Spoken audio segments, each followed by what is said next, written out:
KDJ's weekly picks on game day 1 are brought to you by Veolia and White Plains Hospital. We now officially close the book on week 2. It is time to turn the page to week 3. A lot of teams playing their 4th game of the season, so almost to the midway point of this calendar in Section 1 and CHSFL football. We start with a very good Class AA matchup in our weekly picks with Scarsdale, undefeated Scarsdale, going on the road to Suffern, which, they've showed a lot, the Mounties. Let's start with them first. Obviously, last week, coming off a loss to Carmel at home, difficult game, a game they were winning early on over the 3-time defending champions. And it was all Finnegan Mitchell. And Scarsdale's now going to figure out how they have to bottle up this talented wide receiver on the perimeter. We know so much about Jeff Joseph, a second Super 11 player, and the talent he is as a running back. But Mitchell really did damage out on downfield. Him and Mason Palumbo really have a great connection. Scarsdale, as you know, has only given up 10 points in each of its first 2 games in wins over Mahopac, their rival, and then at home last week against John Jay's Fishkill. I don't think anyone really saw how good this Scarsdale defense was going to be this season. Nicholas Ebner-Borst, the starting quarterback, 3 rushing touchdowns in the win over John Jay.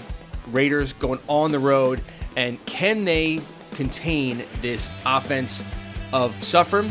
I think they do. I don't know why at this point you'd pick against Scarsdale the way they played these first 2 weeks. We're going to roll with the Raiders going into Friday night in this AA matchup. Our next matchup in Class A, it is Mahopac coming off that loss to Somers, where they actually played really well considering how much talent Somers has, 2-time defending state champions. Now they're going to face a Brewster team that hasn't given up a point since week 0 when they lost 22-2 to Ballston Spa, which is a very talented Section 2 team.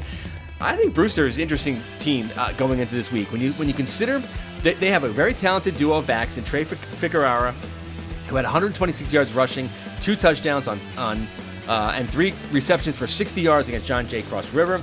He has a nice combo of Ficarra and Josh Walker. And then you look at this defense for Brewster. Abe Sanchez, 23 tackles, 9 tackles for loss, and 3 sacks. And again, this is a team that hasn't a lot of points in Section 1 play. Luke Cunningham leading the team with 25 tackles. So Mahopac, can they get Nate Maskell out into space like they did against Somers, where he was most effective, 152 yards on 13 carries and a touchdown? This is a fun one. I think Mahopac, they find a way. They get back to 2-2. I think Mahopac wins this game. They beat Brewster.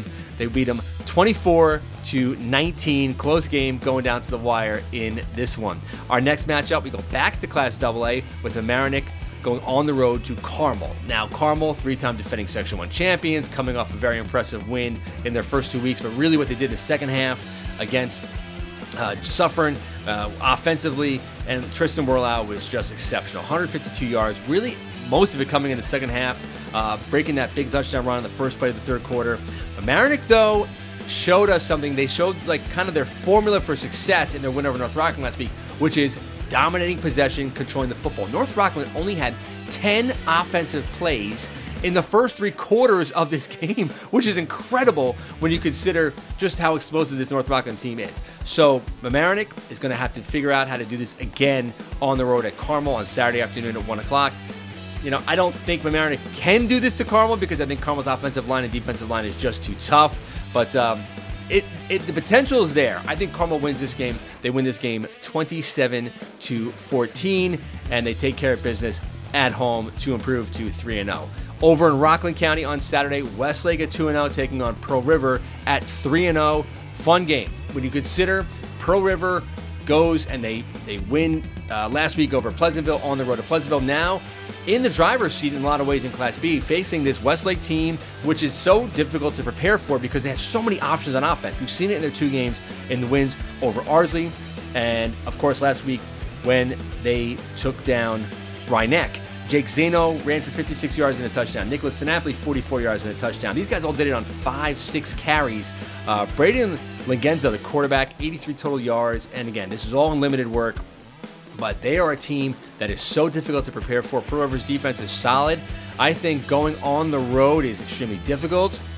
I think Westlake goes and wins. I think Westlake goes and beats Pearl River. They do it 16-12, low-scoring game. Anton Amundsman, they're going to have to try and figure out a way to bottle him out, the Pearl River running back. I think Westlake does it, and they come out with this victory. We go back to Class AA for a very good matchup, which is Ossining and Yonkers Force. And listen, Yonkers Force is 2-0. Ossining coming in with a 1-1 record.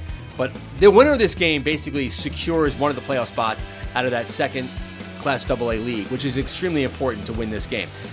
Ossining's defense was so good and showed us so much in that loss this past weekend to Clarkstown South. Aiden Moore, of course, Super 11 player, 11 tackles, but the defense has forced 8 turnovers in just 2 games, including 3 interceptions already by Tyler Pine.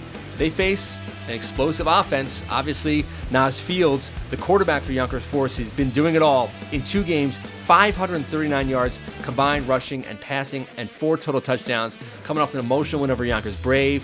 I think this defense for Ossining is too good. I think they win this game 21-14. Good football game, but one that I think that Ossining wins. And our bonus game this week, Haldane Tuckahoe. It is the predetermined Class D championship for, like the 15th year in a row. Haldane going to go on the road. Tuckahoe obviously being beat up. Connor Bryce being injured, the starting quarterback, with such a great week 1 matchup and the win over Chester. I think Haldane goes on the road and wins this game. I think that Haldane has just showed a little bit more in the early going of the season. Doesn't mean anything going into when they have to face each other in November, but I think Haldane wins on Tuckahoe's homecoming. Those are our picks for week 3. Enjoy